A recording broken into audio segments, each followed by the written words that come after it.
你去過啲咩表演咧？你要有個 CV， 你要睇個 CV， 你去過啲咩表演咧？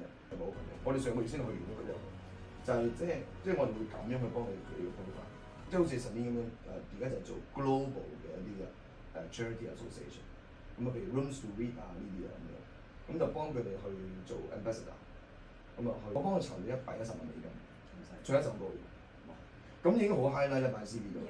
你淨係講呢個，我最開心咧就好難得就我幫到全球一個好大嘅慈善機構，幫佢講一年籌到$110萬。嗰個音樂得個啦，唔使問嘢，我請佢咁簡單嘅啫。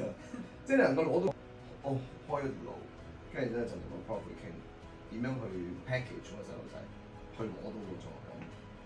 咁你攞咗個金咧，跟住咧你去見工咧，見咩工業？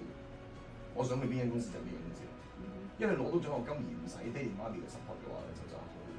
哇！呢個人請你，我就好想請咯，一定要請，因為你能夠靠你自己 independent 去讀到 U 啊嘛。即係唔好嘥。我真係覺得你好犀利咯，即係你唔係話 just 我教你唱歌，又或者你會好似 concern 好多樣嘢。係，等你未來啊，為咗未來而鋪路。同佢講好多嘢，你起碼做唔做到係一回事，但係起碼佢會覺得，你會同我考慮埋我周圍嘅嘢，我嘅成長仲有啲咩可能性啊？即係其實幾好嘅，有時聽下都係